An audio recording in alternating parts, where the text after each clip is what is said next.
Essa é a nossa 38ª aula, 14ª parte sobre a apostila de legislação de telecomunicações. E a última aula desse módulo aqui, a 14ª parte, é a última. Estamos chegando no final da apostila.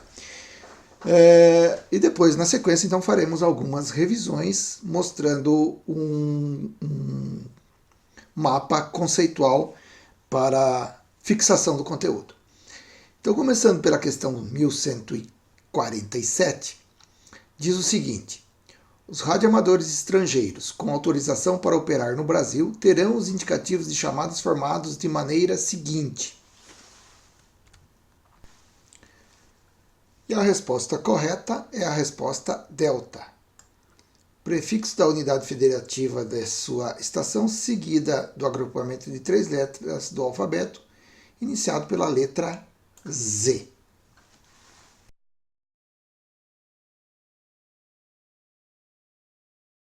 Questão 1148. Os radioamadores são classificados nas classes A, B e C, de acordo com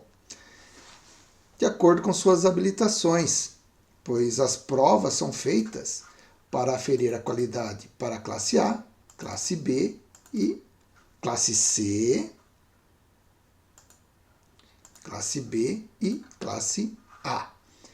Então, as demais alternativas são incorretas, pois país de origem não classifica os radioamadores, não difere de classe, seu grau de escolaridade tampouco, a cidade natal, ninguém é mais ou menos radioamador por conta do local de nascimento, nem de sua escolaridade, e também em relação à língua estrangeira. Então, essas alternativas aqui são totalmente incompatíveis ou irracionais, ou seja, não combinam com a classificação, portanto, conforme as habilidades.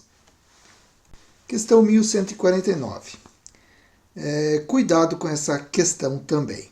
Tal qual já mencionei na videoaula anterior da questão 1114, quanto ao indicativo especial para todas as classes, aqui a resposta dada pelo gabarito é a resposta A. Ou seja, os tipos de estação de serviço de radioamador são em número de 3. Entretanto, vamos à norma.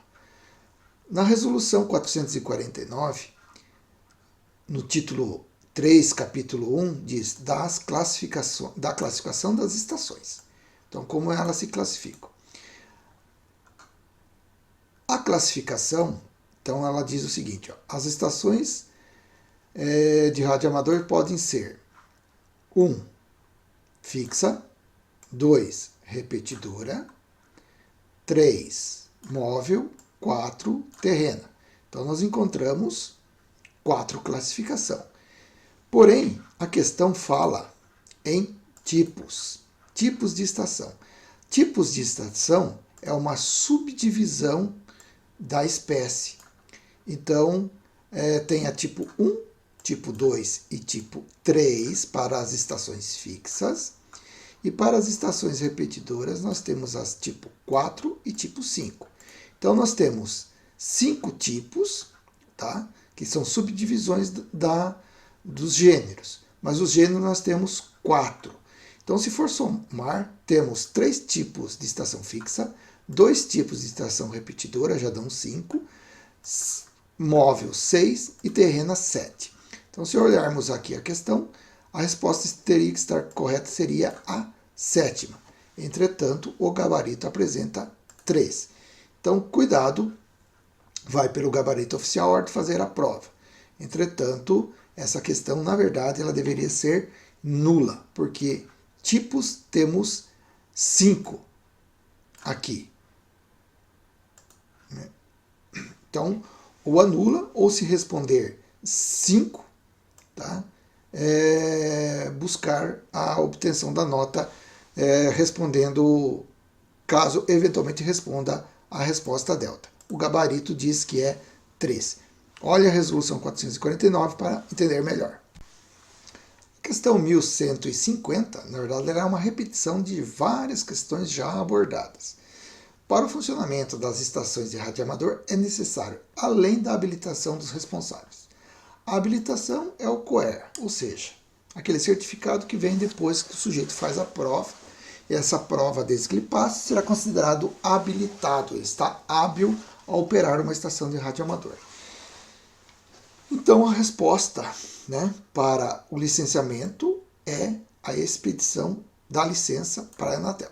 Tá? Então, a resposta correta é a resposta ECO. Para o funcionamento das estações de rádio amador é necessário, além da habilitação dos responsáveis, a licença.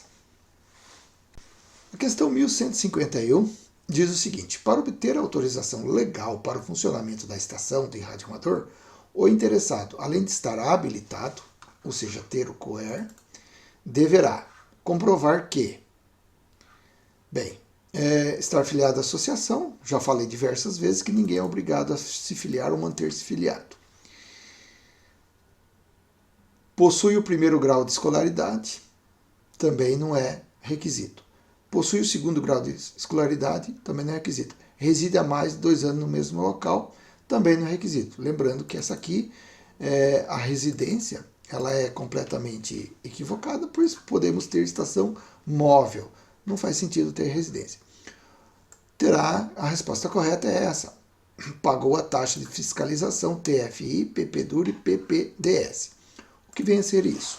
Bom, a questão 23 é a que contém a resposta da questão.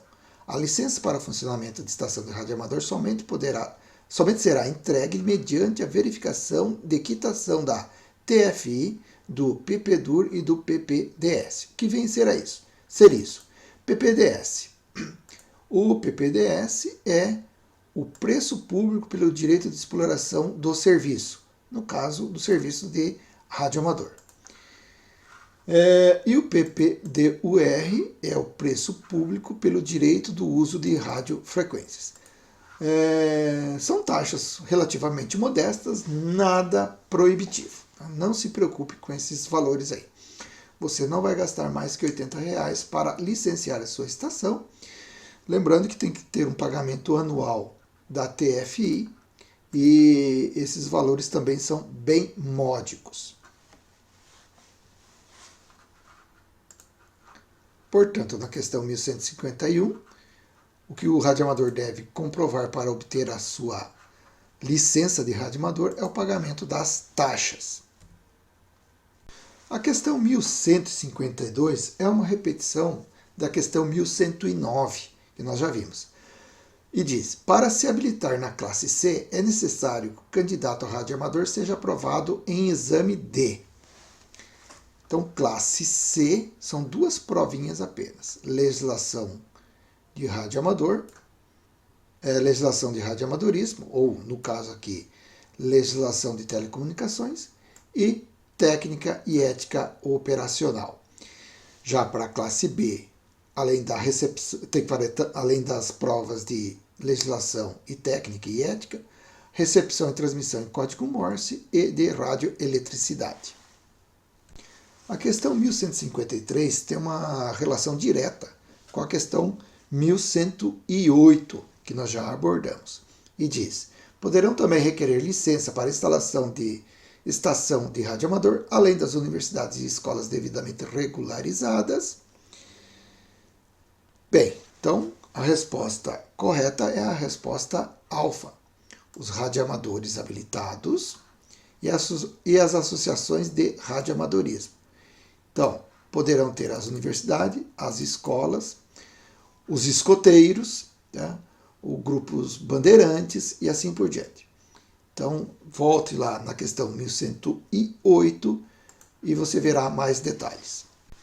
Questão 1154.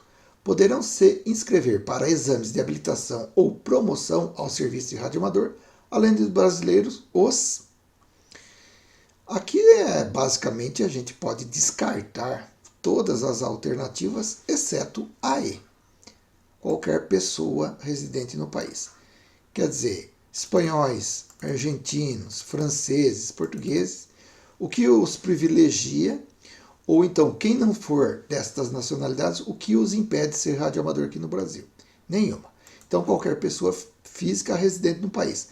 Lembrando que a idade mínima é de 10 anos para a classe C.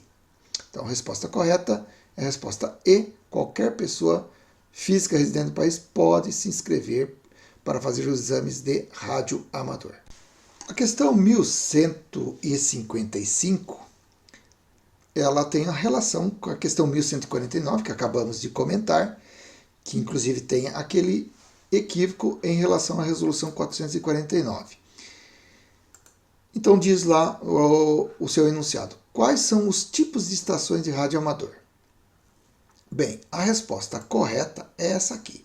Fixa, móvel ou portátil e repetidora. Está faltando a estação terrena. Bem, então a resposta mais correta é essa aqui. Então, para entender por que as demais são incorretas, vamos à norma. As estações do serviço de rádio amador podem ser fixa, repetidora, móvel e terrena.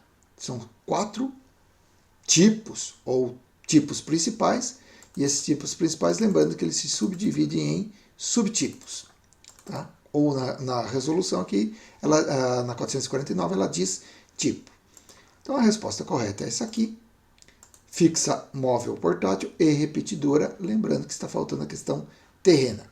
As demais questões estão incompletas, as demais alternativas estão incompletas, portanto não é possível considerá-las corretas.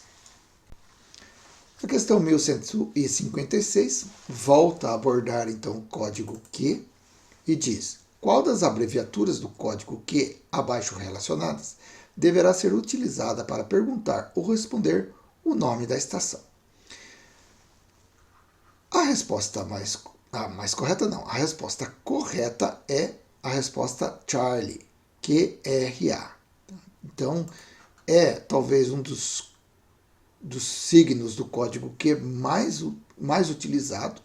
Tá? Lembrando que QRA é o nome da estação e não o nome do operador, do radioamador, e sim o nome da estação. A minha estação é a Papa Yankee 5 Zulu Oscar Zulu. Os demais códigos, procure a lista oficial publicada pela ITU e os outros organismos internacionais, porque via videoaula é pouco interessante fazer essas abordagens, porque a sua aprendizagem ela é mecânica. Aqui, efetivamente, você vai ter que decorar para aprender cada um. Também, código Q na questão 1157. Qual das abreviaturas do código Q abaixo relacionadas você deverá utilizar para perguntar ou responder, informar ou avisar?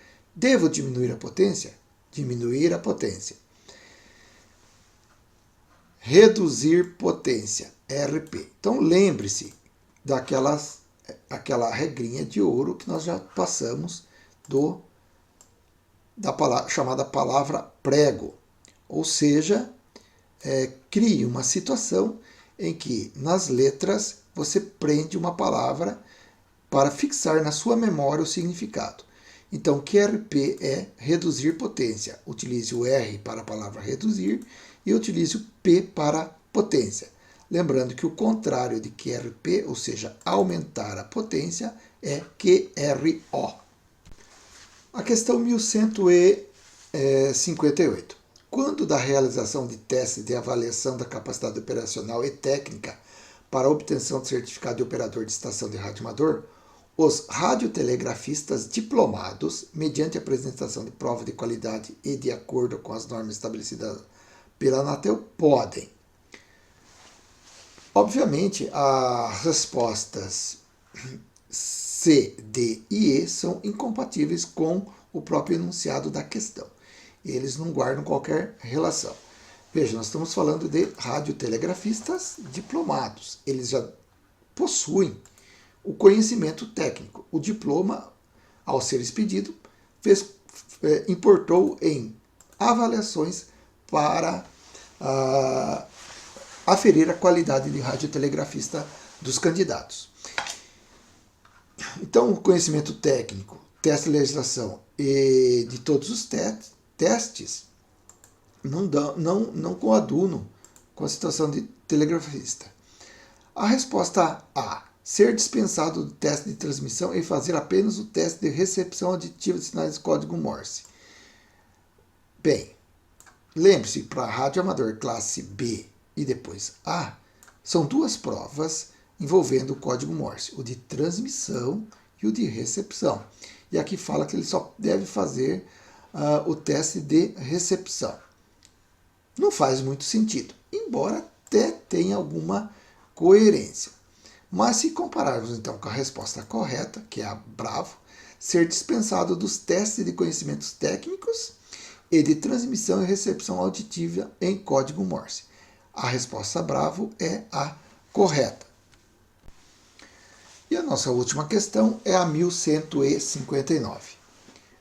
Um dos documentos que pode servir e é exigido para a dispensa de provas de conhecimentos básicos de eletrônica e eletricidade para radiotelegrafistas formados por escolas oficiais é... Bem, letra B, vamos pelas incoerências. Certificado de reservista. Então, os reservistas de Força Armada tem aquele reservista que sequer prestou o serviço militar obrigatório. Não aprendeu nada em circunstância alguma pelo fato de ser reservista. Pode ter aprendido por outra circunstância. Letra C. CPF, cartão de identificação do contribuinte, né, o antigo SIC. Só o fato de ter o CPF qualifica a pessoa para ser, por exemplo, radiotelegrafista? Basta ser contribuinte. Então, qualquer pessoa tem CPF. Logo, qualquer pessoa poderia ser radiotelegrafista. E a gente vê aí no universo, entre as pessoas, que isso não ocorre. Carteira do Conselho Regional de Engenharia e Arquitetura. O que um engenheiro, principalmente vamos pegar o caso de engenharia civil, agronomia, o arquiteto e outros ramos, tem de comum com a radiotelegrafia? Nenhuma. Né? Letra E, carteira de identidade. Todo mundo tem carteira de identidade, ou quase todo mundo. Só o fato de ter carteira de identidade lhe dá a condição de radiotelegrafista? É claro que não. Então, essas incompatibilidades, né, das alternativas nos faz remeter que a única alternativa correta é a resposta A, certificado de radiotelegrafista fornecido pelo Ministério das Comunicações. Então, o Ministério das Comunicações vai dar esse certificado. Se ele já é radiotelegrafista, não precisa fazer prova atestando a capacidade de receber e transmitir em código Morse. É isso aí. Obrigado por acompanhar essas nossas videoaulas. Deixe seu like, seu joinha aí. E, na sequência, a próxima videoaula é uma revisão utilizando um mapa conceitual. Para você, um grande 73.